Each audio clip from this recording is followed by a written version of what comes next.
Hey guys, Steven here, Fanatic Perspective, Tran in the building. We are getting ready to react to Texas's defeat at the hands of West Virginia on the road in Morgantown, 31-23.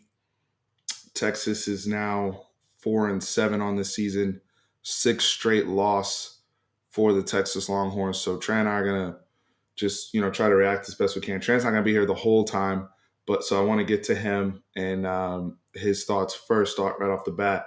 But before we do that, I want to give a quick but very important shout out to our sponsor, BUSR, busr.com/fanatic. Here's what's really important: the Sports 100 FP bonus. So when you sign up on busr.com/fanatic, hit that Sports 100 FP bonus, that promo code in there, you get 100% free play on all of your deposits. What is really critical is tomorrow, Cowboys Chiefs. A lot of you guys are going to be putting money down on that.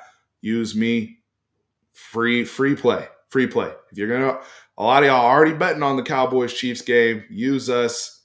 Let's work together on that. A lot of people tonight, and I will be dropping a little short or teaser, whatever, and hopefully a post-fight video. A lot of people tonight are going to be putting money on Bud Crawford and Sean Porter. Huge fight in the welterweight division. It's going to be a lot of betting action. I see Kieran in here. Kieran, stay tuned. A little teaser there. But busr.com/fanatic. Go on there. Show some love to us and our sponsors. All you guys that are putting money on all this stuff already, go ahead and use our free play code. And let's do it. Tran, we took another L today. I thought it was a very, I'm not going to say it was a good football game, but if I wasn't a fan of either team, I thought it was an entertaining watch, I should say. It was an entertaining watch of a game. So I'm going to pass it over to you. We haven't talked. I love the fact that we don't talk other than some text messages throughout the game, but I get to see your real-time reaction. So go ahead, brother. You're muted. I love the way you put that. Honestly, it's an interesting watch. By no means were either of those teams. Those teams were absolutely perfectly where they're supposed to be at 4-6. Honestly, well, now West Virginia's 5-6. We're 4-7. But to me, the way I want to start off with it is let's start off from the top down. I guess I thought Sark called a very good game offensively. I did. I thought there was a lot of I thought there was a lot of self-inflicted wounds that we had from an offensive standpoint. Drops, penalties. Just not bad reads. I thought Hudson Card came in and played fantastic. He was ready. And it was very nice to see that in a away game, because we saw how he was the last away game. Now let's switch over to the defense. PK. I don't understand what he's doing. Their offense was so simple on third down. What they were doing, they were just seeing if they were in zone, and you know what they did was they watched videotape on what his defense was, and when they were in too high zone, they find the open spot. And if you watch the tape, it was in the same spot every single time. So I don't know why we're lined up that way and we're not learning, because that's the point of a defensive coordinator, is to coordinate the defense where your defenders are A, successful, and B, you put them in the best spot to be successful. A lot of our missed tackles, were towards the end of the game where we started getting tired. Look at the stat. Look at the time of possession. What was going on with that defense? Because for the most part of the game, we held Letty Brown in check. Mm-hmm. I thought we did a very good job on him. And then, what happened throughout the game? The things we talk about are the body blows. Oh, finally he busts off a 15-yard run. Ooh, finally busts off an 8-yard run. Little clips like that. Oh, man, and you could see that there were some people out there that were just disinterested in being out there. And it's really annoying at this point when people who enjoy to be out there. I think you texted me this. You're like, "Hey, Schooler looks like he's the only one who wants to be out there. He looks like he's up for the Early in the challenge." game, yeah, Yeah, early in the game, it did look like Brendan Schooler. When I say excited to be out there, I'm not talking about, and I'm gonna give it back to you, Tran, but yeah. I want to clarify for people out here who don't understand what I'm saying. When I say excited to be out there, I'm talking about they don't care that we're 4-6. They don't care about the temperature. It's 11 a.m. and I have an opportunity to play football right now. I have an opportunity to play a child's game. I have an opportunity to play the game I love, and I'm just excited to put pads on and to go play football. And I thought Brendan Schooler, for all the people that want to throw shade at him at the beginning of the game, he was at least at the bare minimum excited to play football. So that's what I'm talking about. Go ahead, Trey. So yeah, and then there's going to be two sides of the coin when I talk about PK. There's going to be people who support him and say, "Oh, he doesn't have his guys here. He doesn't have his guys here." You're supposed to identify the talent that you have, honestly, and you're supposed to put them in position. You're supposed to know what each player is good at. When we're giving up 3rd and 10, 3rd and 15, 3rd and 18, constantly, just from a zone and letting them sit, just allowing them to catch a 12-yard pass, and we're not good at tackling in space to begin with. Allowing that to happen, I put that on the defensive coordinator. You're not putting your players at that point. You also need to know who. I agree with you. You need to know who you're playing. Daggy, yes, he's putting up a ton of yards, but he's erratic with the ball. We needed to jump on them right away and then have him start forcing things. You know how I think you tweeted something like, "Oh, he's making sandwiches back there." We weren't getting any pressure on him. I texted you at one point. It was like we really blitzed with 7 people and no one got even close to him. On the other hand, they rushed with 3 people, and we have to break the pocket. You know what else is interesting? Coach Bedford said the same thing because you texted me and you were like, "Bro, we're sending." I think on that particular play where Jared Dagey finds the back of the end zone to go up, I believe it was 14-0 at that point.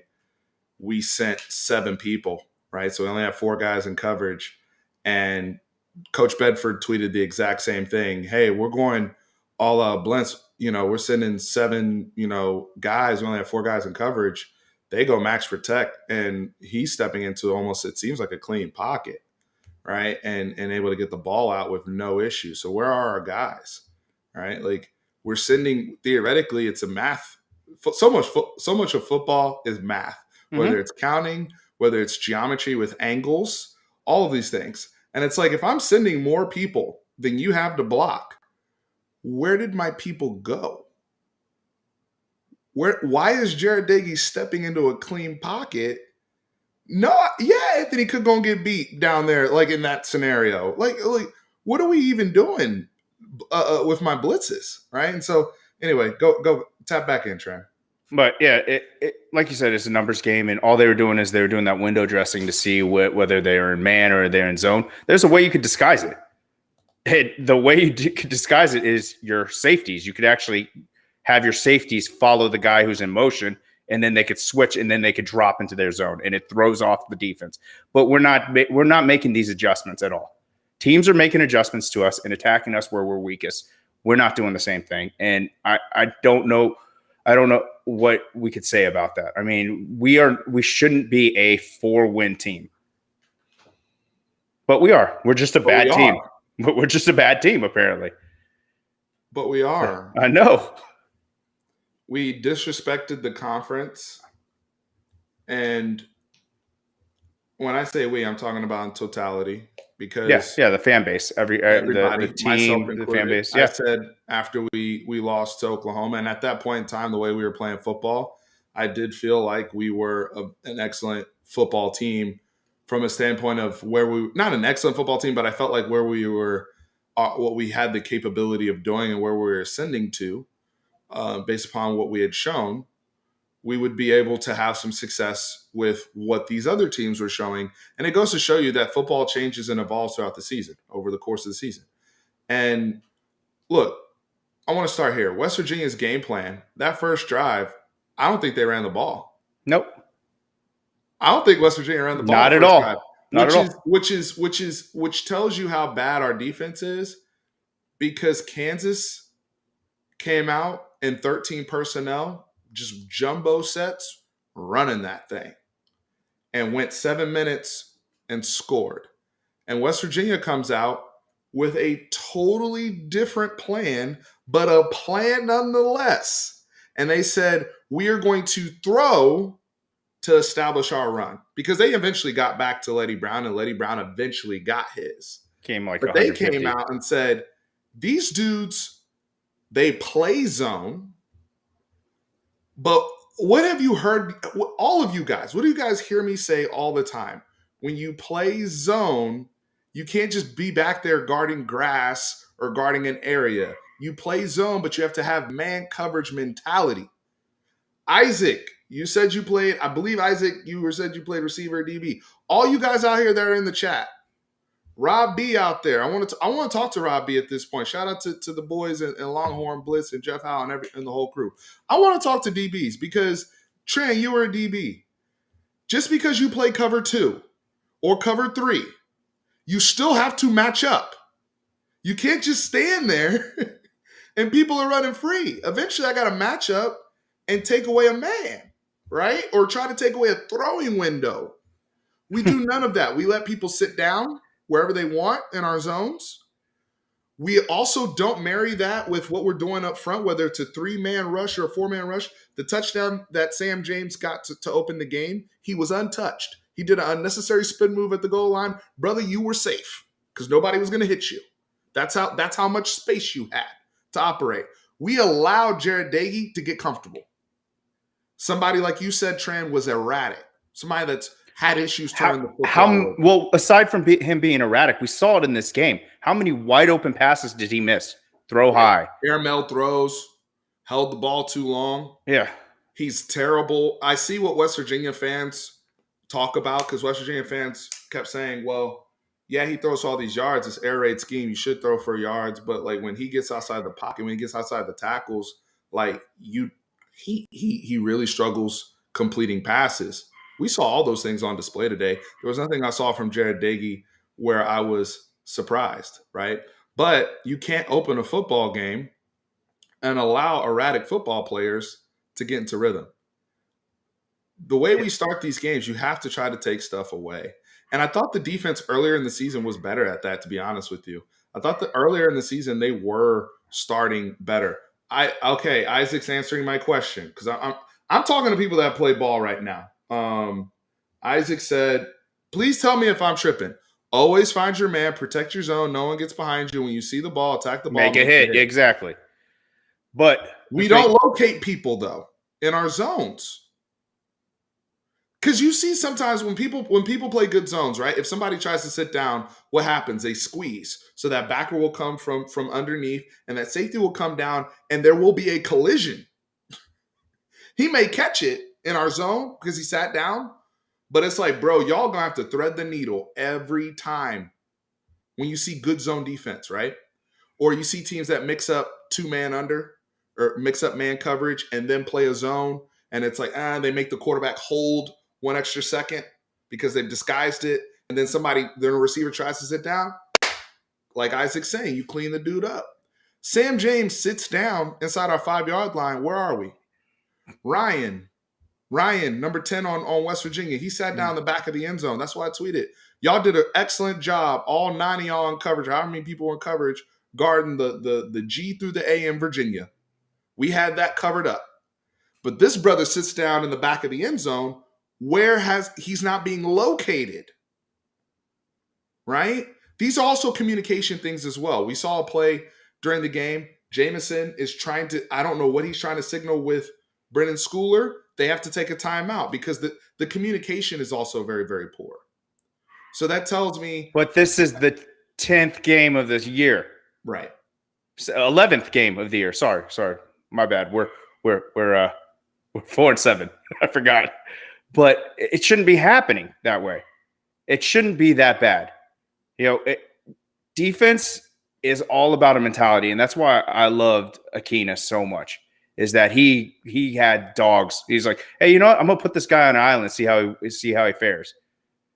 I'm gonna put, and if they were in zone, exactly what Isaac said was if someone sat down, caught the ball, we let them pay. I miss those days of seeing that. Just seeing the clips of the old school competition that they had, because we have some pretty good. We have an okay wide receiver core when we're all healthy.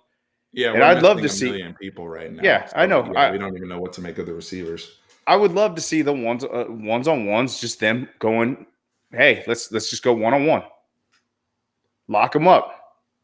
You think you're a good DB? Let's go. So I know we're hot right now, and we spent a lot of time talking about it, but I mean, honestly, that's where we lost the game today, because while I said initially, hey, we have people that didn't want to play football early in this game, and I meant that across the board all the way through, the offense woke up. My offensive line woke up, especially in the run blocking area in the first half. I know we couldn't throw the ball. We will get into the quarterback discussion here in a second. Trust me on that. But offensive line, we've been a pro Keelan Robinson channel all season long. We've been a pro since Roshan's been here. Y'all know Dorian, shout out to Dorian, who's in here all the time, who's his older brother. We love their family, what he's given to this program, Roshan Johnson, the whole bit. Once we got both of those brothers going, and it's no coincidence, Tran, they come from the same room, led by Stan Drayton. So whatever Stan, and I tweeted this as well. Those of you who follow us on Twitter, if you're not following on Twitter, go hit the follow button right now. I'm not playing around with you guys. We're upset right now. We didn't make it to a bowl. Go follow us on Twitter. But I said that, right? That culture, that leadership, that accountability in their room permeates with everybody that gets on the field that's at the RB position. So when we finally got it going and we said, you know what, because Sark actually wanted to throw the rock coming out too. Sark kind of wanted to do the same thing that Neil Brown was doing. The problem was quarterback's inaccurate, receivers aren't, and then when the ball does get there, nobody wanted to catch the ball. So we're going 3 and out with the quickness. And then the defense is off rhythm because we allowed Jared Diggy to get into rhythm himself. But when we slowed it down, started running the rock, Roshan gets going, Keelan breaks one. I said, hey, I want Keelan to break one for Nick. Nick was talking that ish about Keelan. Let's break one today. 7. No more, you can't hide him anymore, Sark. We need to play him. Can't hide. You can't keep number 7 in the garage anymore. And he balled out. He had over 100 yards rushing. I don't even think he had 10 carries today. So those things happen. My offensive line wakes up. They were ready to play football. But then, Trey, we run into this is the story of Texas football right now. We solve something, or we plug a hole, or we get something going, and then another issue pops up. Now all of a sudden, we don't play complimentary football. Right? Well, not all of a sudden, because we haven't played complimentary football really all season, but it was highlighted today, was magnified today, right? Because Keelan Robinson takes off, breaks one, however it was 50-yard touchdown, however long touchdown was. What does West Virginia do? They get it right back, right? And so now we go in, instead of playing 14-7, trying to get the ball back, defense, y'all should be motivated. Let's try to, hey, PK, hey, Jeff Choate, let's make some adjustments. Let's try to get this guy off his spot. Let's try to turn this guy over. He's throwing the ball over the place. No, we give up 7. So now we come back. At least we get the field goal. So now it's 21-10 at half. That's not enough. It's not enough. No. So here, the reason why I was the reason why I was laughing is because here's my text to you exactly, like right after we got that touchdown. I've seen this story all year long. I bet West Virginia's offense drives down and gets a TD.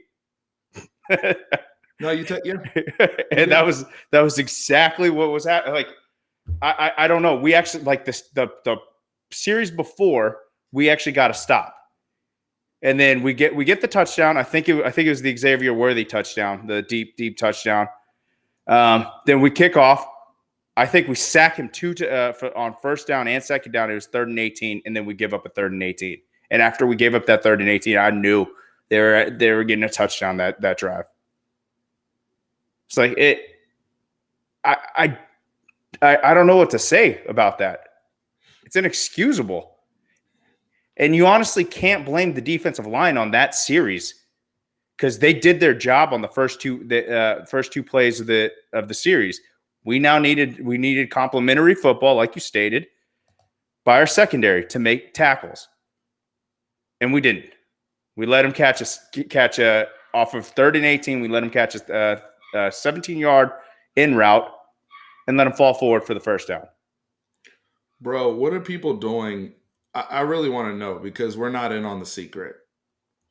Tran, Texas fans, we're not in on the secret on these 3rd and 15 pluses. And this has been happening for It's years horseshit. I'm so angry now. But about this it. year it's been like really, really bad, dude. Really, really bad. Like the second time it happened, I think it was actually 3rd and 15 on the money. And I think they got 17. And I don't know if I had texted you at that point, but I'm just like, I shouldn't have this type of anxiety on 3rd and longs on a regular basis. This is what you fight for as a defense. I didn't play defense, Tran. You played defense in college. How did you feel whenever y'all got somebody in those situations? Oh, we're getting the Wasn't ball that like back. it's time to hunt? Yeah, we're getting the ball back. That's all. That's all I'm thinking. It's like we're off the field. I only had to run 30 yards. I'm good. I'm good. Like, Like 3rd and shorts is where I should be. I feel more comfortable on 3rd and 5 than I do on 3rd and 18 because and that is because I want to get to some of these comments. That's on PK, man. That's on the 100%. coaching staff, regardless of who's in there. Because the zones they're also too like I don't see anything, and maybe this is just me and not having enough football acumen. Now I'm not saying people need to be him in particular needs to be fired. I'm not saying that. But what I am saying is I don't see any type of adjustments or anything where I'm like, all right, I'm playing against Jared Dagey and I'm gonna dial something up just for him, right? Whether it's a pressure, whether it's a certain type of, hey, let's roll everybody up there. It's kind of like what we'll see tomorrow when we play the Chiefs, Steve Spagnuolo, what he'll try to show, he'll go, what? He'll take all the safeties, everybody, honey badger, and line them up across the board, right? But then they'll bail. Mm-hmm. Just something, right? Like we line up at the sticks and we're like, all right, we in our area, coach. Well, I will back I'm in my up. gap. I'm in my zone. I will back up PK on that.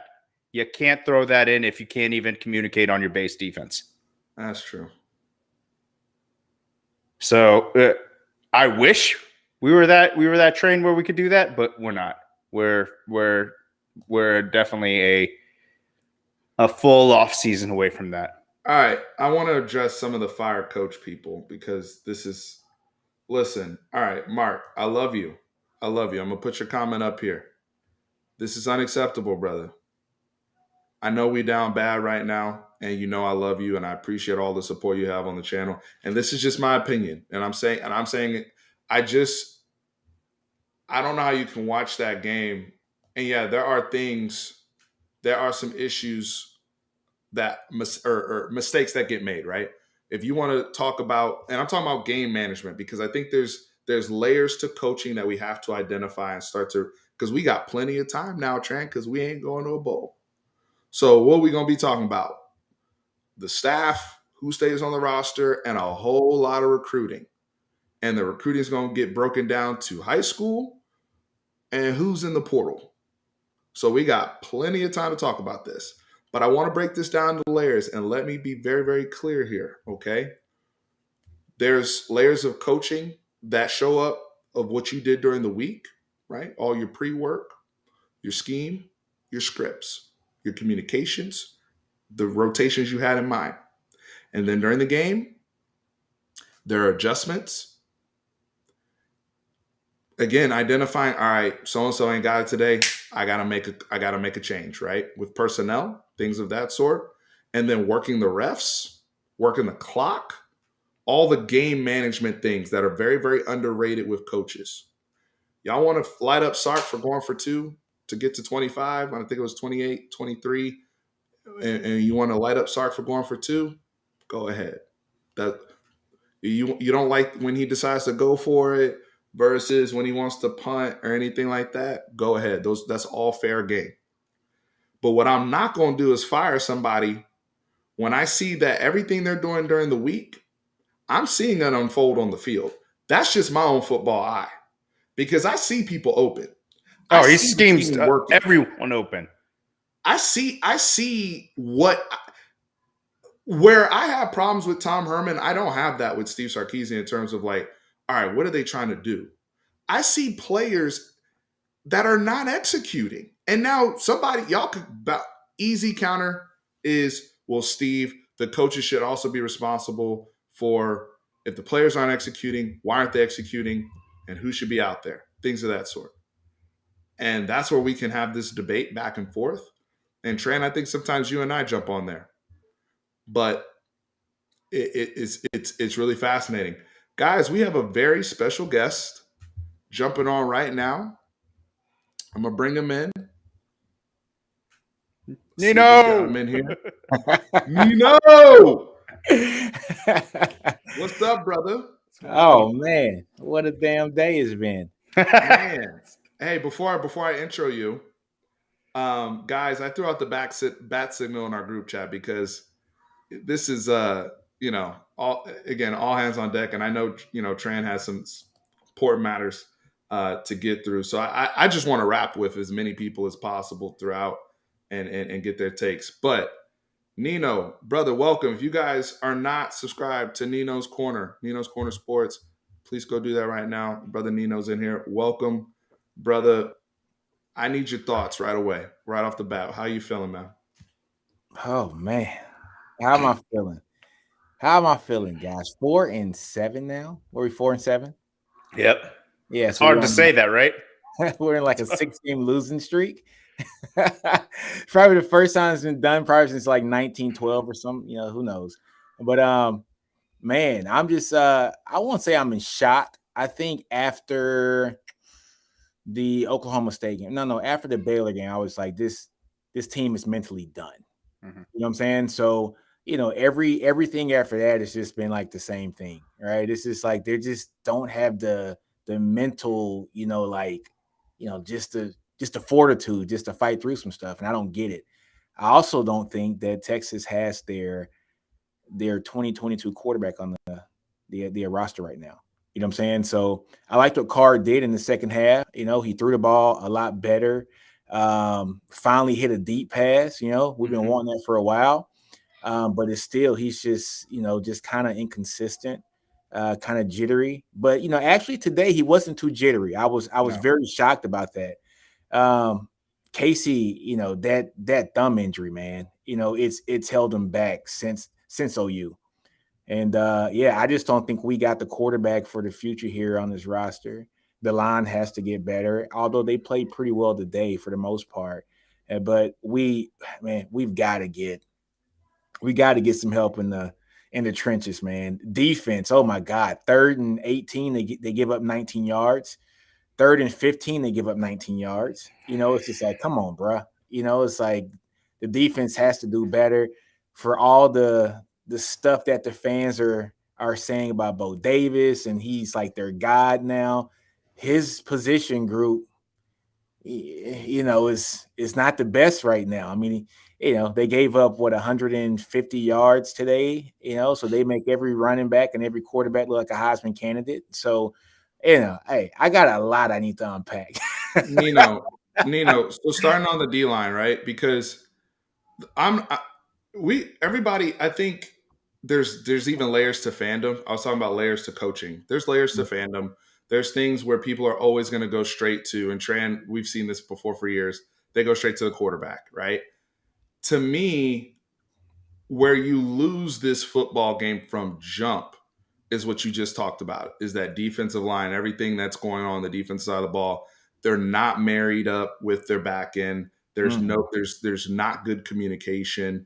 They don't match up in zones well. We have zero pass rush. And I love some of these brothers on Twitter that we communicate with, brothers and sisters out there. But Jacoby Jones is missed. Okay, Dude. stop with the nonsense. He actually in a 4-man rush had the ability to get home. On the Sam James play, touchdown. I forgot to say this earlier. We ran a game with a Gofu, right? Ran a game. He loops all the way back inside. I think he ended up maybe on the center of the guard. There's no pressure though. I see y'all trying to stunt and do all these games. I see it. I have a football eye. I see y'all trying stuff. None of it is effective. And so to your point about Bo Davis, I'm with you on the energy. I love the kids. You know the kids better than I do in terms of that he has coming in. And I think a lot of you guys need it. That's why I need to subscribe to Nino's Corner. He's been hitting y'all with all the information on all the recruits coming in and especially these defensive line boys from your area in the South, right? But the kids we got right now are not responding. That's just facts. They're not responding. Yeah. Yes, T Sweat had a nice run in Sirius in there. Yes, Ojimo had a nice little run in there where he had some TFLs, but it's not enough across the board from the boys up front. Their presence is not felt. Ask Jared Deggy how he felt about their presence. Tran. He hit all day. Day. Question. Why don't, with the size of our players, because we have some pretty strong guys, why can't we even get a bull rush in? I'm being dead serious. Like, why can't we just get underneath someone's pads and open up a hole for someone else? I haven't seen that in years. Yeah. And it's all about leverage too. It's almost like, Coburn it's already like a shorter guy, right? Yeah. So you would think he would be able to get the leverage just from being only 6 feet tall, right? He reminds me so much size-wise of like a Casey Hampton, not play-wise, but just size-wise, where Casey was able to get low and you couldn't get underneath Casey because he was so short, right? And you would think Coburn would have that advantage, and I would be thinking him at 340 pounds. If you get a guy getting that low, he should be able to drive anybody he has in front of him just out of here. And I thought he did that his freshman year. I did too. I don't know what happened. Like, what is up with this staff, man, when it comes to the defensive side of the ball? It's just, I don't know. I don't want to say this, but I'm going to say it. I'm almost kind of glad we're not going to a bowl game. And that's because I don't care about the extra practices. Screw the extra practices because obviously it hasn't been working for them. Now it is time for them to blow up this team. It's time for, okay, we're going to go is 5-7. We're probably going to go 4-8 because you guys are just giving up, right? And so it's time to just go full throttle, get out of here. You in the portal, go to the portal. Let's go get some more guys in the portal. We might have to get some new assistant coaches on the defense side. I'm not saying get rid of PK because I don't believe in that after their first year. But some of the position coaches, especially in the secondary, oh my God. Is this defense the PK defense or was this defense the PK and Jimmy Lake defense? You know what I'm saying? And are we missing Lake out of his defense, which is showing us why we cannot generate pressure, have anything in the back end? It's just all kind of stuff, man. Hey, I'm like this. Screw the bowl game. We're not going to bowl game anymore. Screw the 4 weeks of practice. Blow this thing up, man. It's time to start ground zero. And maybe this is what this school needs. We have been every year just holding on to a little bit of hope, right? Tom Herman, 4-0 in bowl games, 4 years. Okay, 6-6 the first year, you win a bowl game. You want a cookie, right? Okay, so second year, we're 9-4, win a bowl game against Georgia, go 10-4. We're back, right? Okay, third year, 7-5, right? Win a bowl game, go 8-5. Okay, and last year it was 6-3, win a bowl game, go 7-3. These aren't like earth-shattering numbers. And let's be honest, the past 3 years, last year we could have easily been a 3-5 team and not even go to a bowl. We were that close. We were within 13 points, on like 3 games, so we have this opportunity now where we can just blow this thing up, man. It just is what it is. Got to start ground zero now. These guys haven't bought in. Get your own players in that are going to buy in. Get some guys out of the portal. And Texas fans got to just realize that it is time to be patient right now. Give this guy a little bit of time, be patient, and just watch things cook, man. That's all we can do. That's the key phrase is be patient. Yeah. With that said, we're not a patient fan base. What's the real expectations if we do blow it up? You got to get a man 3 years with his players. I'm gonna say No, 4 years total. no. I get that, but I mean, what's the real expectations of next year? A bowl game? That's a good question, man, because I'm watching the Bama game also now, right? And so everybody knows my wife's a Bama fan. She's from Alabama. I got 2 nieces that went to Alabama. Both my sister-in-laws went to Alabama. So I got an Alabama household, sort of, kind of, and it's kind of frustrating. But if you go back and look at Alabama this year, right, their offensive line hasn't been that great. No, they haven't. Their offensive line has allowed the same amount of sacks this year as Texas' offensive line. Matter of fact, Texas' offensive line has bested Alabama's offensive line in every metric except one, right? But what's the difference? They got a playmaker at quarterback. They got a guy who can mask everything, right? And we don't have that guy. We don't have that guy on this roster at all, and it just is what it is. As much flack as people gave Sam when he was here, Sam masked a lot of our deficiencies over the last 4 years, and if we didn't have Sam these last, I guess, 3 years, we don't go 10-4 in that Georgia year. We don't go 8-5 the next year. Take about 3 wins off of that. Last year, we don't go 7-3. You know what I'm saying? He's kind of masked a lot of he's made a below average team a little bit above average. And now we're seeing, without a Sam, without a Cosme, without a Joseph Asai, we are, no kidding, a below average team. And it's showing right now, Wow. And a Caden Stearns too. We don't have him either. Right. So it's that leadership, that communication, right? And holding people accountable that dudes will listen to. May not necessarily be a coach that guys may not always respond to, but a big bruh, that sometimes, and y'all are both parents. I'm not, but I know that sometimes both parents can say the same thing, but the kid will respond to another parent. Y'all can say the exact same message. Yeah. Right. And it could be 100% the right message, but for whatever reason, it's not coming through and it's not clicking with that. I do think on the defensive side of the ball, well, before I even get to that, Nino, I agree with you. The offensive line today played well. They did. I got to go back and watch the tape before I get crazy with it. And I was texting a little bit with Tope coming in because I was really proud of him. He, killed number 12 on West Virginia and put him in the dirt. I saw him pulling up to the second level and laying people out. Yeah. So I really like that. The first quarter, well when he got in there, I thought the first quarter there were some issues on the left-hand side, but they did kind of shore that up a little bit. They shored it up, and I thought they were fantastic in run game. Look, Keelan Robinson's only $185. How big is he? Yeah, come on now. Come on now.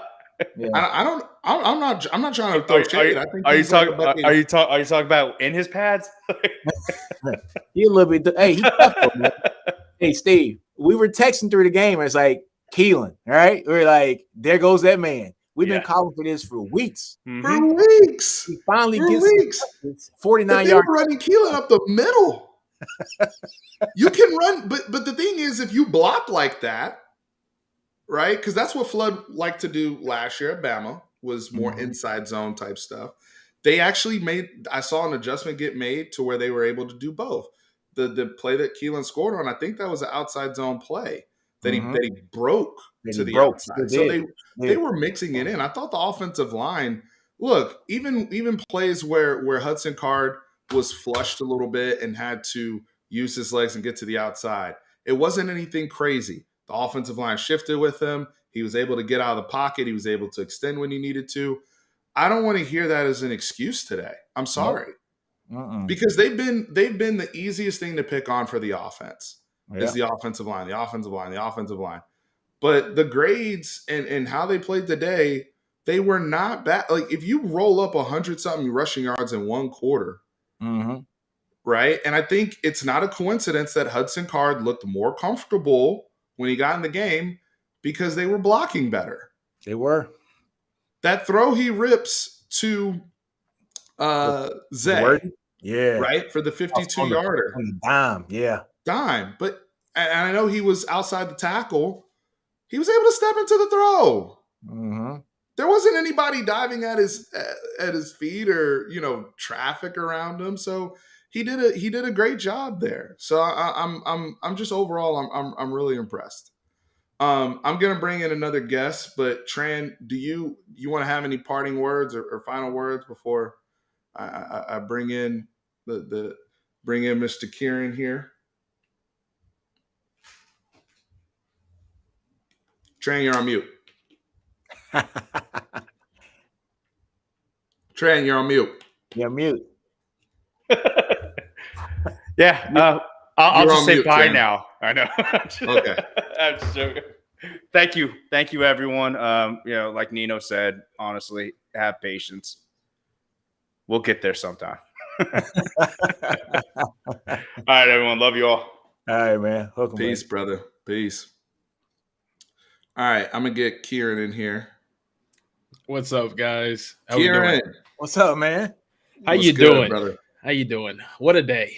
What a day! What a day! Oh my gosh!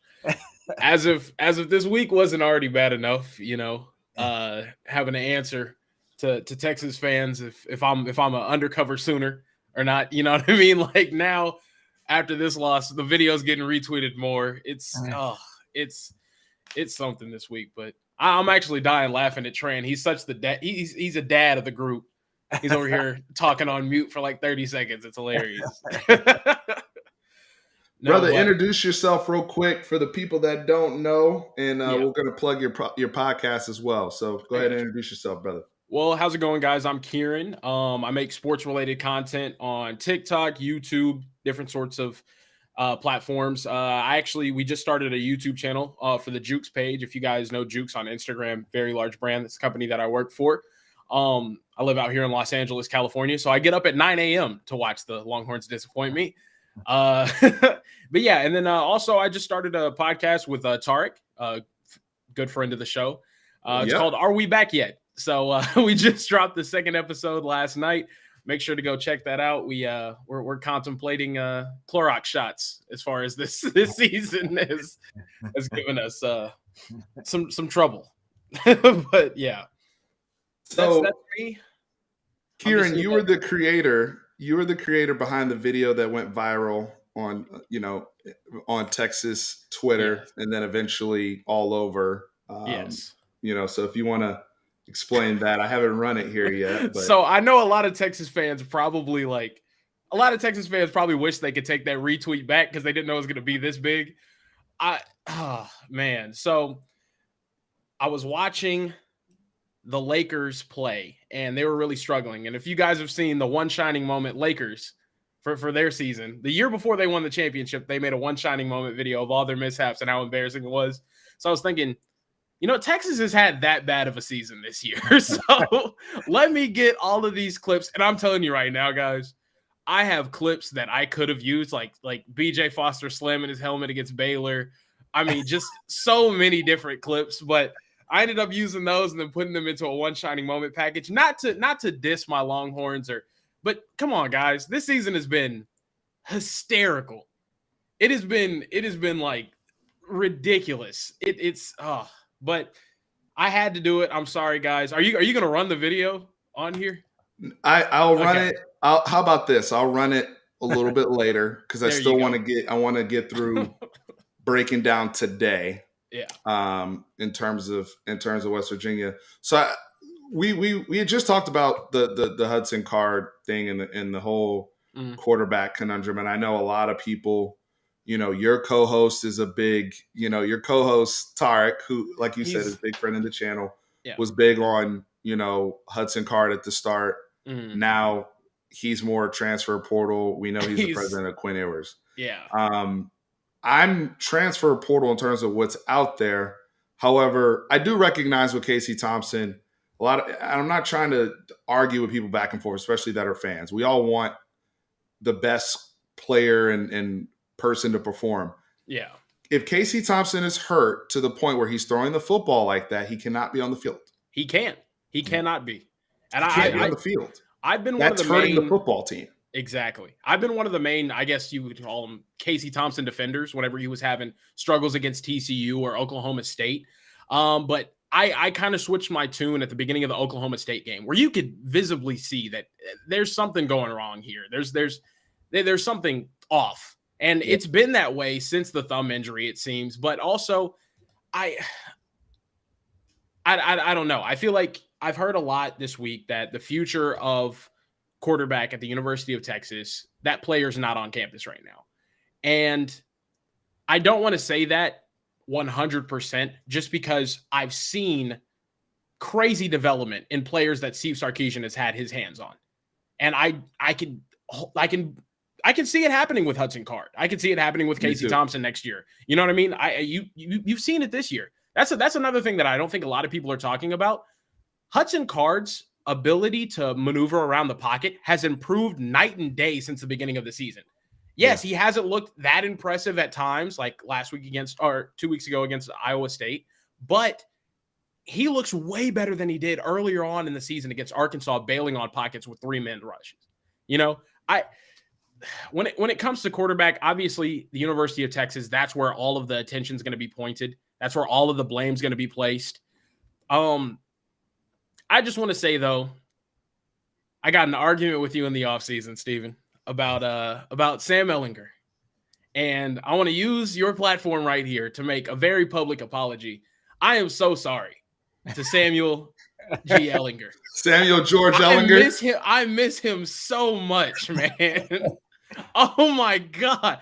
I can't even begin to fathom the stupidity that was going through my mind to not recognize that level of consistency at a major college program like Texas is incredible. Oh my God. I'm so sorry. 4 years. 4 years. Yeah, I mean, we got he had his spoiled ups, his downs. I don't think he was ever like top of the line elite quarterback, but you knew what you were going to get, and it was going to be solid week in and week out. And dear Lord, I miss him, man. I miss him. And guess what? He's playing on Sundays now because of that. He is. I didn't expect that either. I called him a fullback in the offseason. Steve can attest to it. We have a guy who was an NFL quarterback, who is a second-string quarterback now for one of the 32 teams in the league right now, who basically going to be on Hard Knocks, by the way. Yeah, he's going to be on Hard. Basically, who actually righted this ship at the QB position for the last 4 years. We didn't have to worry about a quarterback for 4 years. You got a guy who was tough as nails, hardly ever got hurt, gave his blood, sweat, tears, and guts to the team. Wasn't the most accurate guy. It is what it is, but hell, I don't think Casey's the most accurate guy either. No. But he gets the job done. He had 7 touchdowns last week, right? So, exactly. You know, yeah. Sam knows a lot of stuff. Nino, same question to you that I just asked Kieran, though, in terms of the outlook with the quarterback position, because right now, before I let you go, Nino, we don't know who's going to play on Friday. We don't know the injury situation with either quarterback. Yeah. That guy freaking gator rolled Hudson Card. Shout out to the Big 12 for screwing us over there. Who knows what the outcome of the game will be if they call roughing the passer where they're supposed to, or police that. But we know we're not getting any of those calls all season long. I've been consistent with saying that. It's just unfortunate that, A, we have a play where 3 people get injured on one play, and B, our quarterback gets hit late as hell, wrapped up down below the leg, down at the ankles. And he's, they render him ineffective after that. Right. But beyond the injury, Nino, where's your head out in terms of what Sark needs to do with the quarterback's position, moving into the offseason, because he really only has one more game to evaluate anything right now. Oh man, next week, Card looked pretty bad with that injury, man. I don't, he couldn't even walk, man. That was bad. That last drive, after that first drop back, I was saying, screw the game. Put Ben Ballard in, put Charles Wright in. I don't ever want to see that again. I don't care. Because you're really risking what the situation kid. is. Yeah, I don't care what the situation is. I never want to see a dude have to limp in his second step on his drop back. Yeah. It looked like he was going to fall down doing a 3-step drop. Never want to see that again. Yeah, that was Yeah. bad coaching, and I think just in my opinion, you don't roll out a guy out there who's on one leg right now. Yeah, I didn't like that. But for next week, man, Casey's thumb is jacked up. We all know that, right? But still, I don't think Hudson's going to be ready. I don't think he can be ready. Just he looked bad after that injury, man. That was gruesome. You know what I'm saying? That was gruesome, man.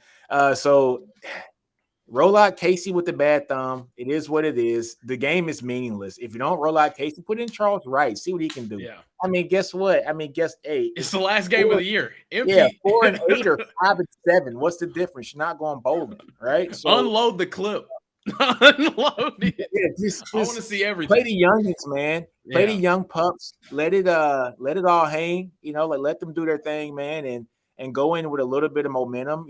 Let's say if these young guys can get some experience in, what if they pull the game out and actually win against Kansas State? And you got a team of freshmen and sophomore. It gives them a little bit of momentum. But quarterback position, I think hopefully both guys can stay and compete. I don't think that's going to happen. One of them's going to leave.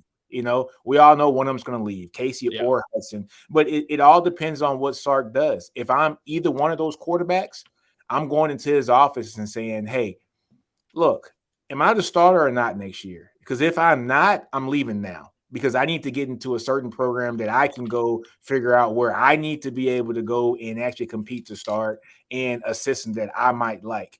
Like one of them is going to have to come in and say that. And I think that might happen in the spring, though.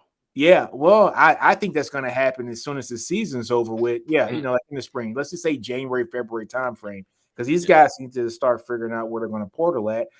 And but when one of these two guys leaves, that gives Sark the opportunity also to go, dumpster dive in the portal for a QB who he thinks is going to fit the system. So I don't know if the quarterback is on the roster this year. I think Hudson actually proved himself pretty well today. I love that ball, that he threw. Oh my goodness. The ball that he threw to Worthy. One of the most beautiful. I even tweeted that. One of the most beautiful balls I've seen in recent memory as far as the Texas quarterback throwing. But I think you look at the quarterback, I feel bad though that he didn't make it, man, because he at least win or lose, at least that drive to try to tie the game. Yeah. But to get taken out in that manner, and I see people in here, I see differing opinions here in the chat. AJ saying Hudson didn't prove anything. Yeah, I mean, if you want to be in that camp and say you're going to ignore his pocket presence and the improvement we've seen that Kieran mentioned from game 1 to now. If you want to ignore him hitting a deep ball, he missed the deep ball 2 weeks ago. We just talked about that. It wasn't the same one. It was more of a deep post that he had to Worthy in the past 2 games is 2 deep shots he hit. Last week also. Exactly. Last week he hit the deep crosser. So, I mean, y'all can. I'm not saying you guys, you and Nino, but people out here, you can ignore what you want to ignore, or you take it to. I think that also goes into the fan base of, and I've said this before, and I'm going to continue to call this out. Y'all saw what Kieran just did. He came on here and said, "I was wrong. I got something wrong." I say it every week. I get stuff wrong. Okay, but there's too many people in the fan base that are more concerned about being right about their point and willing to die with the ship instead of saying, you know what, we got more information. I see what they were trying to do there. Yep. Oh, I see what your point was there. That's how we move forward and learn and grow together. I learn football every year. I don't just get stuck at a level and don't learn more football. You know what I mean? Stuck in 05 in the championship year and just stay there, right? Yeah, you see that. You see coaches being able to adapt too. Look at Bill Belichick. He's able. He went from being able to defend the most basic offensive level all the way up to now being able to defend some of the best schemes in the NFL. That he learns every single year. We all learn more and more and more about football every single season. But also going back to the Hudson Card thing, I look at CJ Stroud. Both came out the same year of high school. Look at how CJ Stroud was playing at the beginning of this year versus how he is now. Complete command of the offense. Complete command of the offense. He might win the Heisman this year. Yeah. The past 2 weeks, he has been lights out. Kid had 393 and 6 touchdowns in the first half. You know, against a top 10 team. I mean, like, It takes growth. It takes time in the system. Everyone sees Mac Jones and they're like, well, Sark took him over 1 year. That dude had been sitting and learning for 3.5 years. Thank you. Before he got you're asking two guys that are just now getting into the game, now getting into this system. We gotta hold back. Obviously, this year has been a disappointment. I don't think any of us imagined it going this badly. But at the same time, these guys got to grow and go somewhere.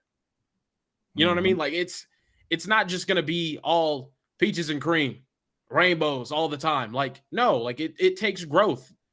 Colt McCoy, his freshman year, all the way to his junior year. Look at the difference. You know what I mean? Hell, Vince Young. A lot of people don't remember that. A lot of people don't remember that. Young Vince Young days. I was there. I was in school at the time. I was a baby and I was watching that. But I'm going back and looking at it. His freshman year, they were like, should we really make this dude a wide receiver? That's how inconsistent he was. They wanted to make him a wide receiver. He's the greatest quarterback to come through the school. In his freshman year, there were debates on whether or not he needed to play wide receiver. So it takes time. It takes time, man. It takes time. You got to mature as a player. And like Hudson has to mature as a player. But like you say, Stroud looked great. He was horrible, first game. Second game, he got better. Third game, he got better. Fourth game, he got better. Same thing with Bryce Young. Bryce Young is matured in front of our eyes here, man. So all those guys came out in the same class. And all these guys are doing so much better because they've had the experience. And I think Hudson needs that. Hudson just needs that, experience. His line is finally starting to actually mature just right in front of him. And it's all just about like the continuity piece, right? So his line has not had any continuity. Denzel goes out, and I think that actually hurt us for like the run aspect. They switch everything up. Junior moves to Denzel's position. Tope comes in. I think Tope's game, he wasn't that great his first game, but you can see he's gotten better and better every game. And he was a force like this game and last game, especially like just straight up run blocking. You guys hear my wife up there. She said Roll Tide. I tell you, she's watching Alabama. Man. Speaking of Roll Tide, I want to jump in real quick because I have a comment on the screen from Marlon. Yeah. And Marlon and I are normally on the same page, but we disagree on this topic. He thinks that, from what I'm gathering, that we're giving, Hudson Card too much. I think AJ's on the same page. Hey, y'all are gassing up Hudson Card a little too much for doing the bare minimums. So I'm paraphrasing what y'all are saying, but Marlon's point is, well, compared to where they came out of high school, Marlon, I love you, brother. Bryce Young went to a program granted they had a coaching change. Mm-hmm. We were involved in it, well aware. Bryce Young went to a program where they know what they're doing, okay? And he also got to sit and watch Mac Jones, who's ESPN's darling now, and Pro Football Focus's darling, and I get that. And we understand. And Bryce Young, honestly, when Bryce Young came out of high school, I thought he was better than Hudson Card then. That hasn't changed, okay? What's changed is Hudson Card also had to go through adversity right now, and maybe this is just the beginning of it. My point is we don't know. But what we have to also be fair about is saying he wasn't doing what we saw today. He was not doing it. I will say this right now on record. Hudson Card was not ready to seize the moment when he came in against Iowa State. He was not. And I was disappointed in him because I'm like, you want to sit there and all these people on Twitter want to talk about, well, we could be getting better quarterback play, blah, blah, blah. And then it was finally his moment to get in. And he did. You see this all over college football and you see it in the NFL when quarterback races are tight and that dude is just lurking for his snap. Because he's like, bro, when I get in there, I'm a snap. I'm gonna take it over. Today, when Hudson Card came out there with the ones out of halftime, he owned it. He owned it until the injury happened. That's all we're saying. I'm not saying that he's all of a sudden our guy in 2022. I don't think anybody here, whether it's me, Kieran, or Nino, is declaring that. But all we're saying is in the context of the West Virginia game today, we've seen improvement. Yeah. Stark deserves credit. AJ Milwee deserves credit. The kid was ready to play. Is part of that because he's healthier right now at this point in the season than Casey Thompson?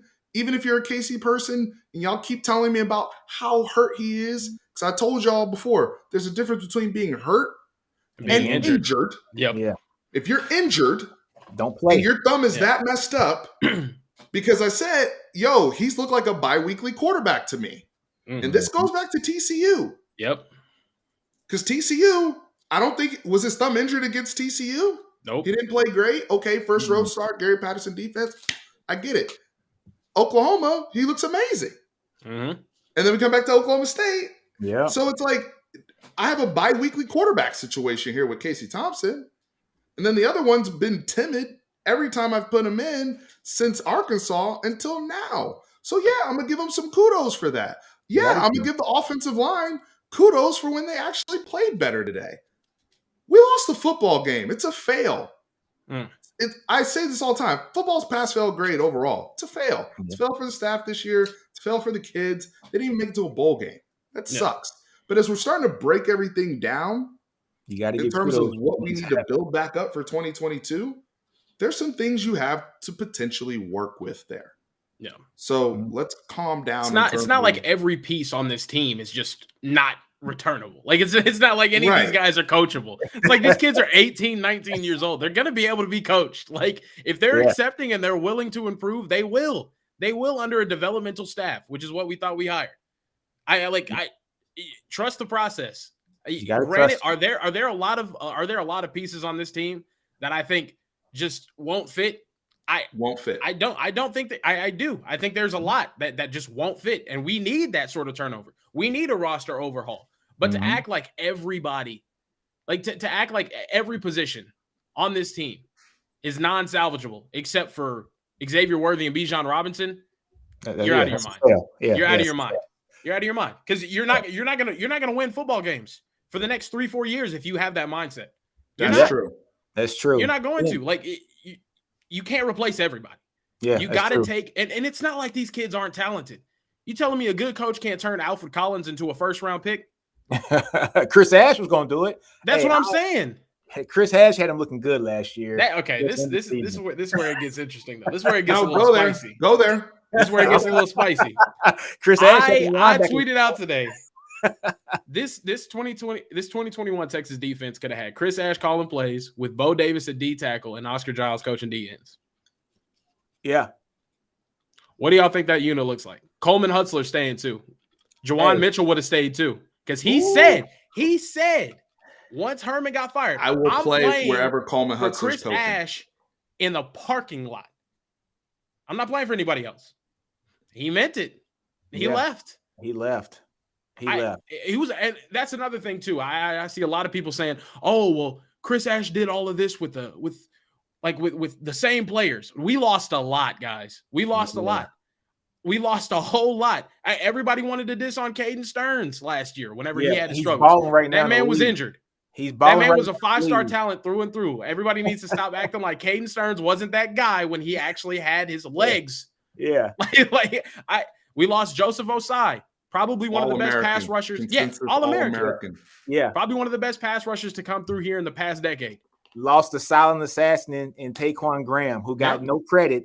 Taquan is getting the game check right now, playing for the Falcons. This guy got drafted. He's the other safety in Chris Brown made all Big 12. Chris Brown. Yes, Chris Brown. I mean, man, we lost a lot of talent. We lost a lot of talent. Exactly. But Chris Ash had those guys doing some great things, man. You're looking at a team that went from, I think, the 110th ranked defense. Ash gets there. He brings them down to the 33rd ranked defense in the country. And we got a whole 180-degree turn this year, so we're back in the 110s, right? 120s. Yeah. Man. I think the biggest thing about this defense is we went from, you can say whatever you want about the explosive plays that we gave up under Tom Herman. You can say whatever you want about the play calling defensively that we had under Tom Herman, Todd Orlando, Chris Ash. What you could say about that team, though, about those units, those defensive units, they knew how to stop the run. They did. They knew how to stop the run ever since that first Maryland game that we had where we couldn't stop anything. After that, we went to USC. Ronald Jones was their running back. Isn't he making an NFL paycheck? Isn't he a Super Bowl champion? What did he do against Texas? Stopped them. Nothing on the ground. Yes, he did catch a little leak out and then The ran help, in it before halftime. Hey, we ain't gonna talk about whatever that. that was. It wasn't even a We're Hail not gonna, Mary. hey, that didn't happen. Hey, That didn't happen. I don't know what you're Cut his talking mic, about. Nino. But, hey. It's your show. But, It's your show. no, but they stopped the run. And then I think this season coming in, I'm up in the air about PK. I love just being overreactionary and just saying fire him. You know what I mean? Like I love it. Just to throw some fries into the hot oil. You see what happens. You know what I mean? But I'm interested in you guys' takes. What do we do in the defensive coaching room? Because at this point, I don't believe more coaching turnover is good for the program. But at the same time, if we did have the opportunity to get a proven defensive coordinator that's going to stop the run, that's going to give you a base defense that can go out there and hit, that can make plays, and a Will Muschamp, or a guy that's seasoned and experienced in this conference, and Gary Patterson, I think you make that call. I think you do. If you can get them, I think you do. But that's just my opinion. I want to know what you guys feel about it. Nino, go first. All right, man. I think the problem here is PK got on this team and his staff was already assembled for him. And I thought that was the first red flag for him when they brought in Gideon and Terry Joseph. You know, I think the only hire that PK made was Jeff Choate, right? Yep. But yeah, his whole staff was already ready-made for him and assembled. And you don't bring in a coordinator for one side of the ball and tell him, here's your coaches that I'm paying, just go make it work. Yeah. You know, for him, you think that, you know, he would need to bring in somebody, especially for the secondary. You know, like Jimmy Lake was his secondary guy, right? You know, like Lake was the guy who called all the plays for the secondary. And you see, we are missing that because we're playing too high every game, all game, which is just straight ridiculous. And you're seeing that PK doesn't grasp that part of the defense. He should have been able to have been picked. And then once he was picked, to assemble his own staff. I think Sark probably thought that he was going to get a Muschamp or, you know, the kid from Georgia or who else, man? I know he wanted Land. I think they had a conversation about was it Lansing. Landing. I mean, you know, Matt so Lanning, he was yeah. So he was picking guys that would have fit their programs and that they would have been happy with. They don't really fit PK's program. And so, you know, I think PK was kind of doomed for this first year just from the start. But I don't say burn it down. Yeah. You know, the kids need some kind of continuity. They need some kind of continuity. However, I got a feeling that some of these coaches in the secondary are not going to be here next year. And, you know, that might be like actually just the best for the program, to be honest with you. We'd be doing ourselves a disservice if we didn't get Jimmy Lake. Yeah. Or if we didn't try. Yeah, if we didn't try to get Jimmy Lake. That's. Sorry, Steve. Go ahead. No, Jimmy Lake is available. I know somebody just asked that. Now, this is also where I get to see how much Texas wants to win, because if you allow him punch slapping a kid and all this type of stuff, and, you know, we've seen politics get in the way of hires and whatnot. I completely agree. I think you have to reevaluate the whole thing. One of my concerns heading into the season now, I did not think it would erupt in this manner. But for those of you who watch all our preseason content, I said the marriage between Terry Joseph, who's the de facto pass game coordinator, and PK. It reminds me of my Dallas Cowboys when we had Rod Marinelli and Chris Richard. Wow. And they came from two completely different schools of thought, and we tried to marry them again. And you know, I know that both came with good resumes and credentials. That's not what's up for debate here. I still don't think that there's any coach I point to and I'm like, that guy's not qualified to be at Texas, or that's a poor coach. I think there's poor fits. And I think they have to get the coaches, especially on defense, in sync, right? Yeah. So Jimmy Lake is the obvious one. You reconnect him with PK. I'm with you guys. I feel like right now PK is the hot name that people are pointing to in terms of get rid of him, get rid of him, get rid of him. I want to see it again he has too much on his resume for it to look like this. Yeah. And I also want to, you know, part of me is also like, yo, that man has pride. You don't think that man is sitting up in the booth like, bro, you think I want to give up 3rd and 15s like it's, you know, nothing? Yeah. Like you think I want to give up 4th and 1 to run to Kieran's brother, Caleb Williams? You think I want to do that? I do not look like this man. You see, I weave them in there when I'm being serious. Oh my god! I weave them in. It's just the I hair. weave Don't them worry in. about it. But in all seriousness, let me finish this point. And I saw Tran just say this too. Buyout could be an issue, but I'm gonna put Tran's comment on here because this leads me to another thing that Tran and I have been talking about. Alabama has become known for, what John Gruden used to call the Fired Football Coaches Association. And what they've done, whether they're on the staff or not, they have a network of like a brain trust. I can't tell you right now who our defensive analysts are, me personally. If y'all know, I would like to see. Yeah, I think especially with the DBs, they're gonna have to figure something out. Jeff Choate is going to be an interesting one because I believe he does have that co-DC title. So that could be something where they look at him, especially since there was such a dip from the person he was replacing in Coleman Hutzler and how well Coleman did, not just as a coach, but in recruiting. Because this is also going to play into who has developed the relationships on the road with some of these targets.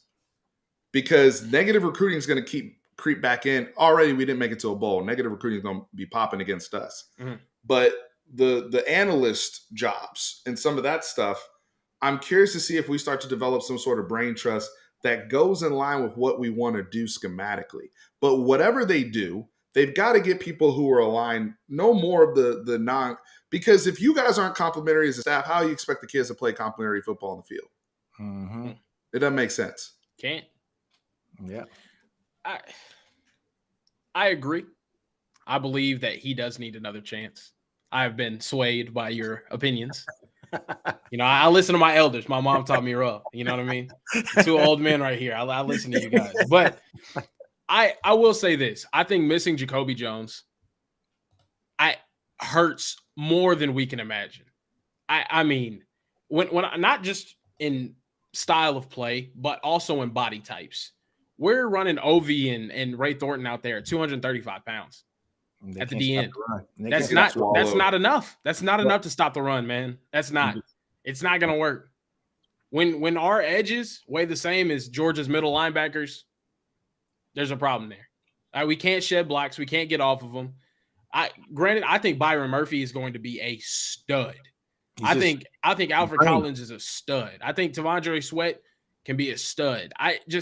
I don't think they're put in place right now. This is my biggest bone to pick with PK. I don't feel like the defense is put in place right now to make plays, to make the plays that they need to be making. And I'm not saying like, okay, PK doesn't deserve another shot, because he does. I believe continuity is important. But at the same time, when I look at this defense, I'm seeing us run 2 high safeties against 13 personnel.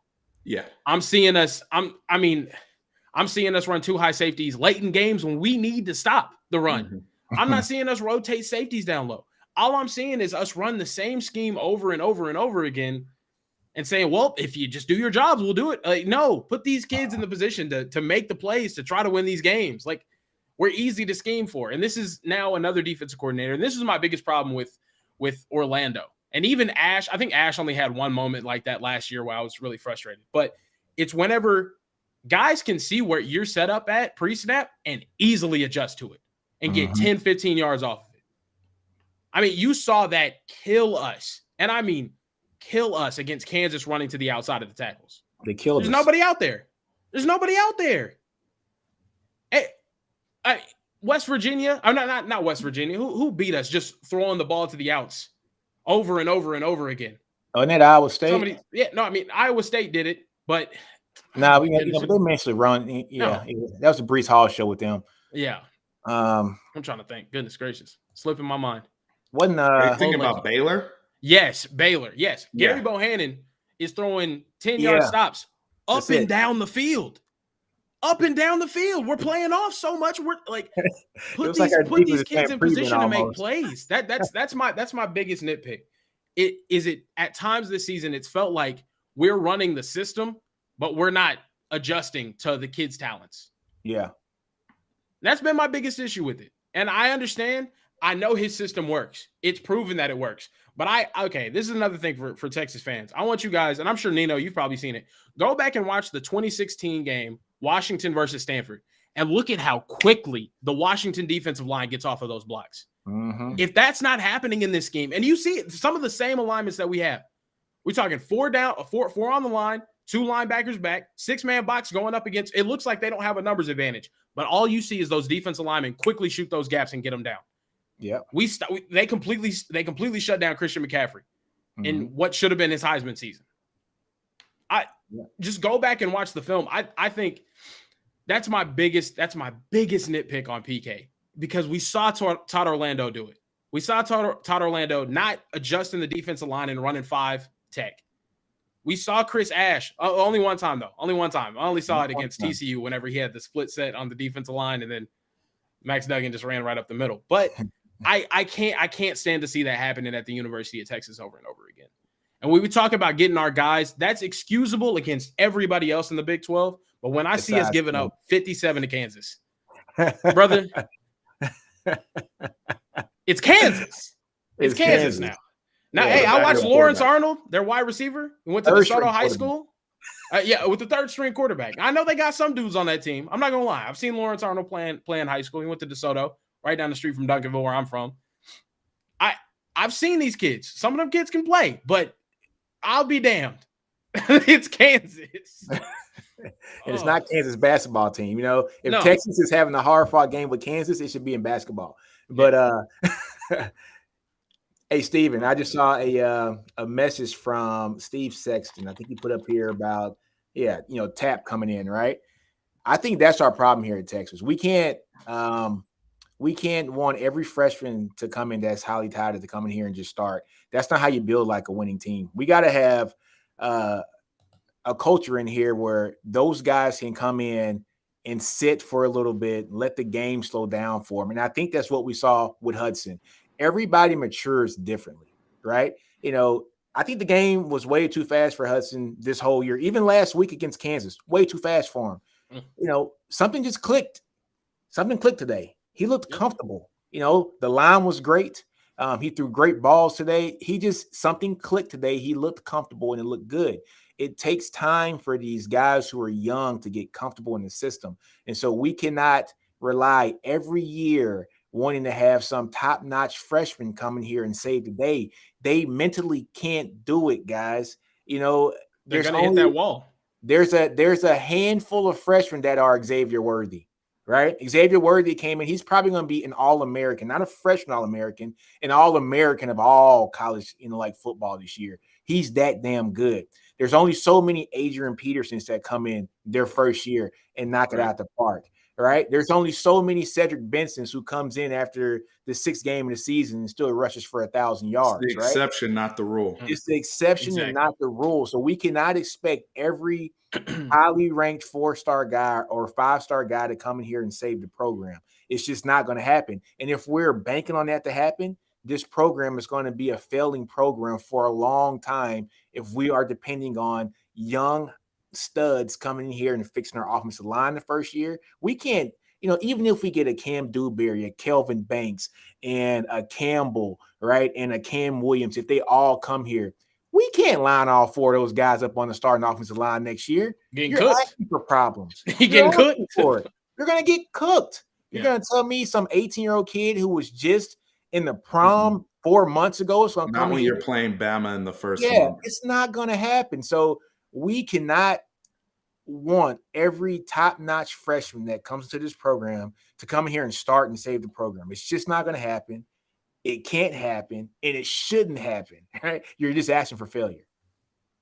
That's why I don't buy into the whole playing time narrative with every kid. Oh, you can come here and you get play time and all this type of stuff. Well, that means we're not good. Alabama is playing time a part of Nick Saban's pitch? Absolutely not.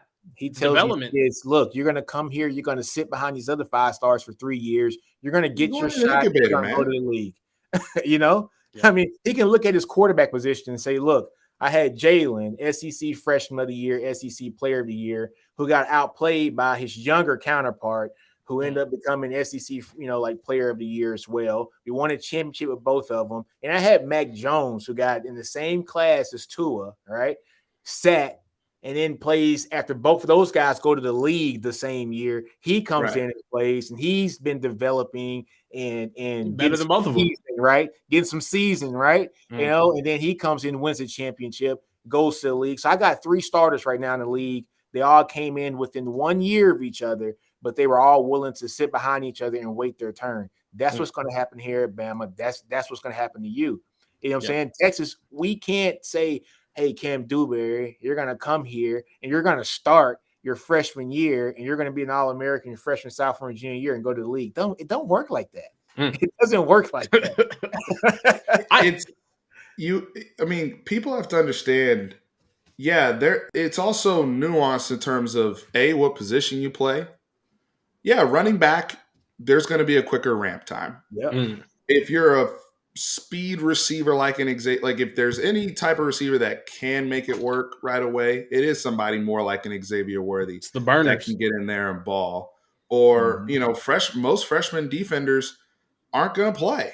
Most of them, unless you're just a badass, physical freak that's already developed and you can handle, the pounding of college. Sure, but we do have some young guys who they're trying, at the end of the year, the Blackwells and, we saw JD Coffee out there today, some guys that they're trying to weave in.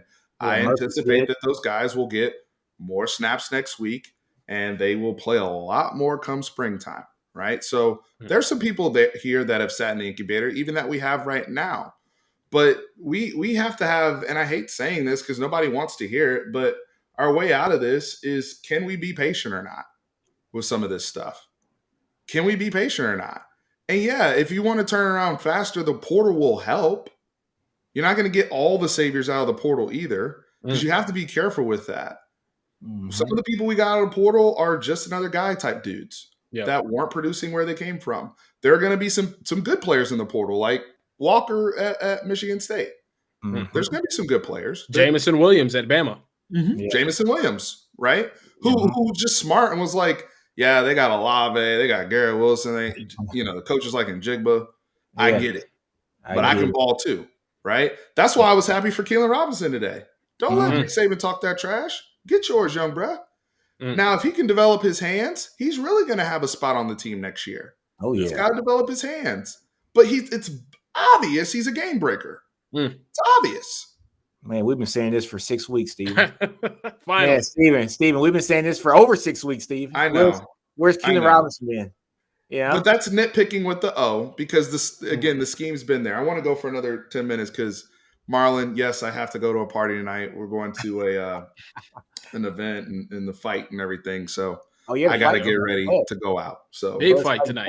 Oh yeah, I'm watching that tonight. Oh yeah, big fight. And maybe I'm gonna go to the 130 mark. We're at 123 right now. Well, 128. I'm gonna get quick picks, pre-fight, and then Kieran and I might jump on just a little teaser for some post-fight coverage.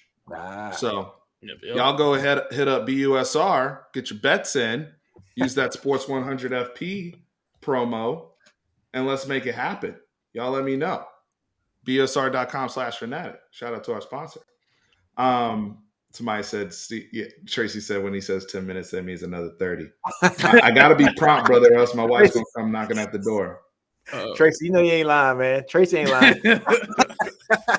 Never forget, I saw a video. Oh, yeah, 5 more minutes. Wait for another hour. Yes, we got a 2-hour podcast. Guys, big picture, though, it sucks. None of us thought we'd be here having this conversation. None of us thought that the team would be in a situation where we're not even bowl eligible, where we're probably staring a 4-8 season in the face.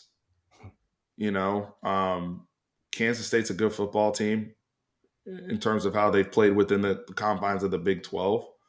And we have a lot of guys that are going to be in transition, and I don't, again, like I said earlier, I don't know who's going to play quarterback. I like some of the heart some people showed, 100, and we've given people credit throughout. But it sucks. It sucks now, and because of that, we got Kieran we have to make the one shining moment videos. Now listen, I'm one of the guys that it's just like, if it's so bad, if it's just so terrible, you just gotta laugh at it. That's the only way. That's the only way you can go about it.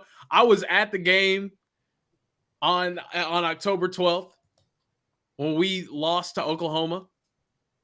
As you can see in that video, you got to laugh at it at the end of the day. I was even saying beforehand, I'll be terrified if Caleb Williams comes in this game. I remember the Friday night before being up at 1 a.m. talking to my friends, just saying, yeah, I think we beat Spencer Rattler. But if Caleb Williams steps in that game, all hell could break loose. Because we've seen this time and time. I mean, hell, we saw it with what's the kid at Kansas State? If he just would have came in a little bit earlier, Alex Delton. Whenever we were playing, that's a random game. Delton. Random game, right? Don't remind me. He came in and started cooking. Hell, we played My against man Maryland. brought up Alex Delton. We played against Maryland. Their backup quarterback, I think it's Tyrell Pigrome or whatever, came in and started cooking us. This sprinkling season all on Yeah, us, exactly. Man. I mean, hey, Texas playing starters, I think we can do well. Backups, oh hell no. It's not fun. But I mean, I'll say this about Texas though. It can't possibly get worse, right? I'm young. I grew up experiencing the good days. I didn't grow up in the witnessing the James Brown days like you guys. But oh goodness, here we go. I'm sorry everyone for making this, but you gotta admit it's pretty funny. You gotta admit. I'm gonna play right now. Y'all let me know. I should have sound on, so if y'all cannot hear the one shining moment music, please let me know and I will replay. Okay. Oh, gosh.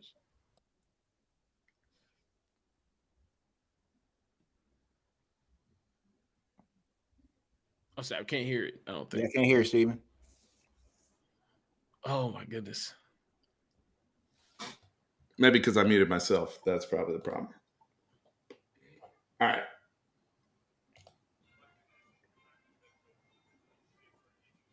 Oh, you got to turn it up. I think it's picking up on your mic. That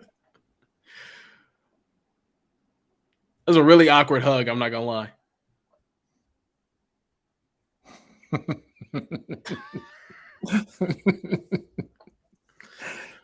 Oh.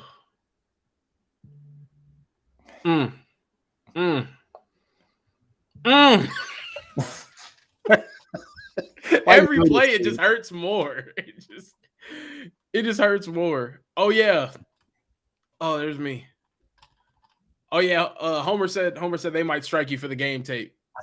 Yeah.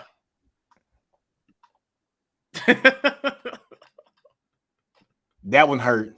That one hurt. That one hurt a lot. On a 4th and 1. Very first play he checked in too. Good God. This one hurt too. I'm just oh my gosh.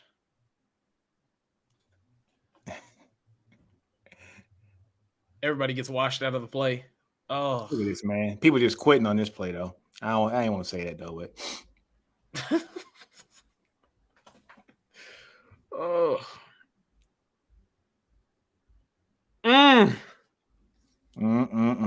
That changed the game. It's really crazy how many of these games like would have been blowouts if it was just one play. One play. Like one play. One play against Oklahoma State, one play against Baylor. Those games are blowouts.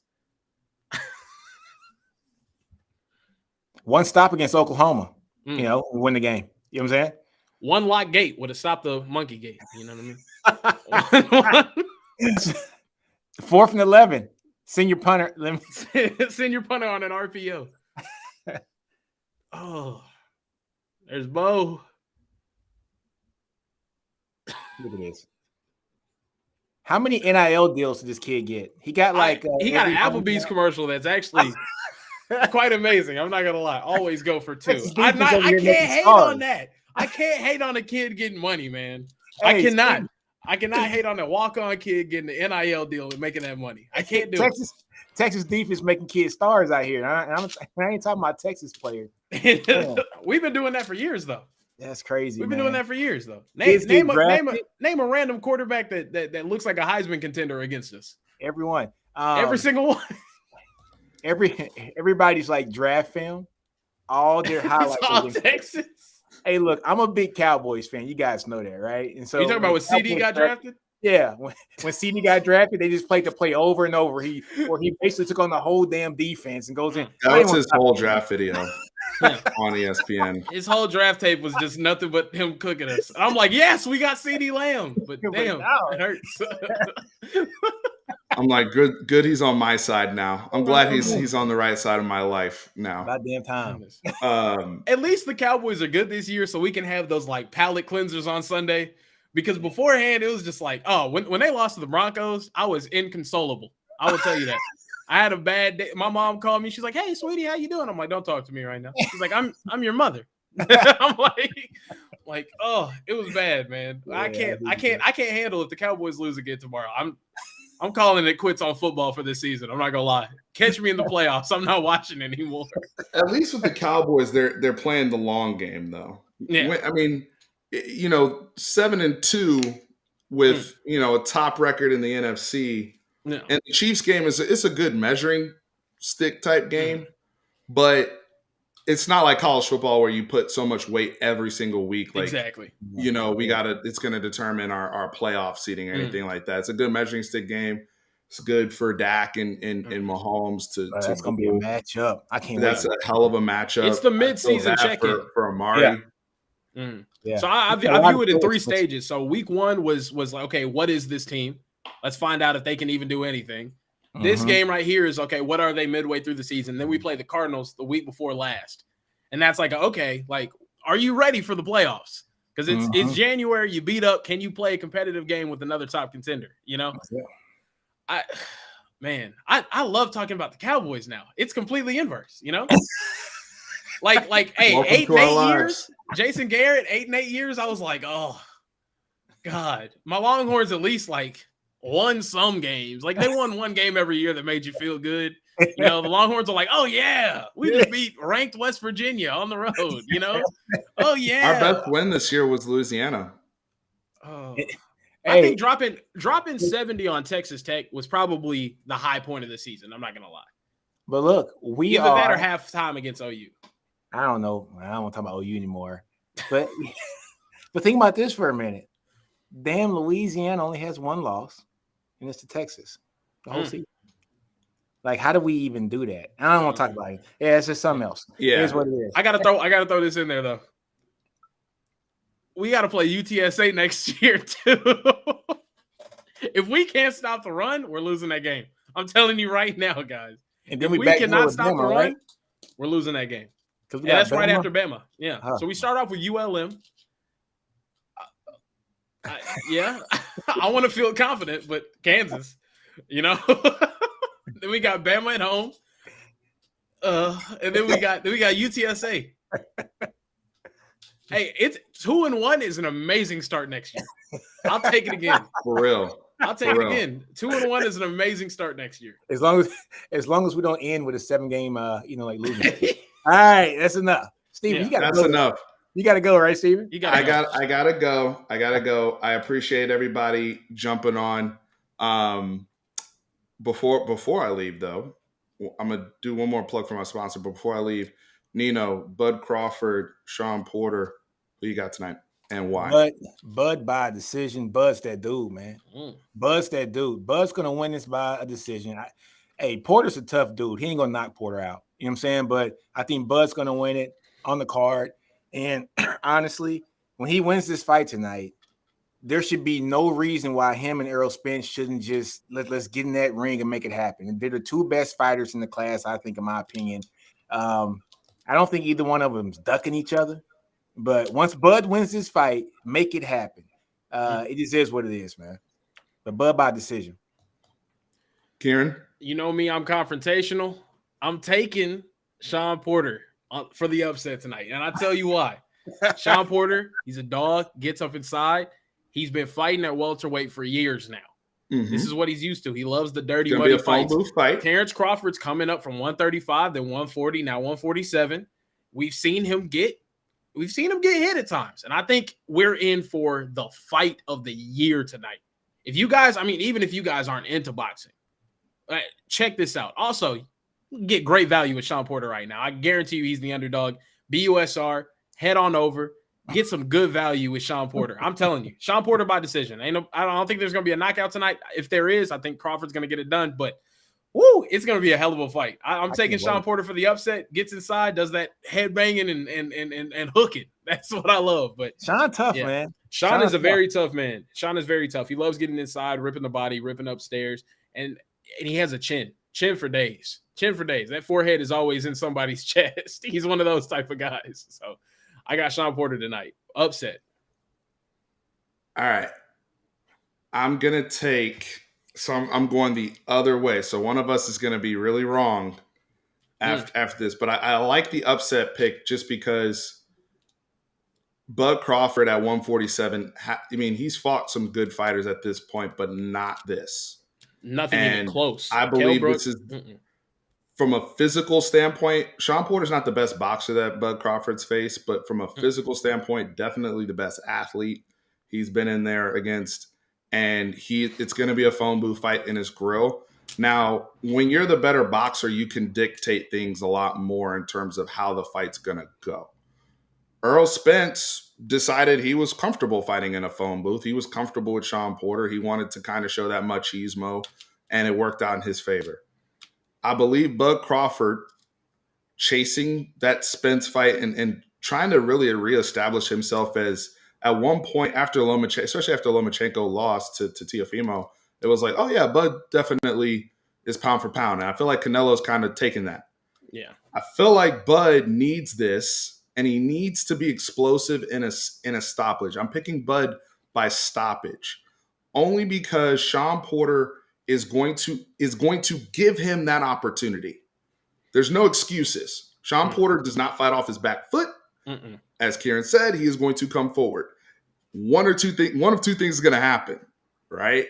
Either he's going to get called out on the mic and Kieran's going to be right and somebody's going to make a lot of money on BUSR, or Bud will have an opportunity to show how special he is and at least make people have that conversation for who's pound for pound best in the world.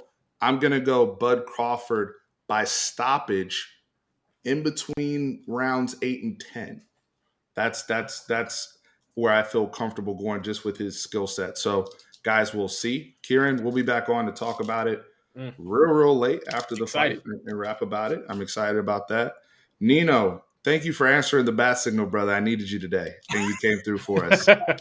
Thank you so much, guys. If you guys are not subscribed to Nino's Corner on YouTube, if you're not following him on Twitter, the website, the whole bit, please do. He's going to have some great content even coming this offseason, like he mentioned with all the recruits and things that we're talking about as we follow this program. And Kieran's going to be back on later today. Y'all follow him on Twitter. Kieran, what's your ad on Twitter? It's at Care Bear Kieran. That is me. Kieran. Yeah, at Care Bear Kieran. Also, Jukes, we create football content 5 times a week. I eat the world's hottest chip because I lose bets and have to drink milkshakes made out of strawberries, bananas, tomatoes, and hot dogs. And he's been paying on there. Yeah. So y'all go check it out. These guys have over 2 million followers on TikTok. Kieran's got over 300-something thousand followers on TikTok. So they are, especially in the younger community, they are killing it since you called us old heads earlier. I know what's up, man. Anyway, I appreciate you guys so very much. Shout out to our sponsor, BUSR. Make sure y'all go over there. Get your bets in. BUSR.com/Fanatic. Whether it's Cowboys, Chiefs, whether it's Bud Crawford, Sean Porter tonight, let's get it. Guys, appreciate y'all so very much. Horns always up. Hook 'em. Hook 'em. Hook 'em.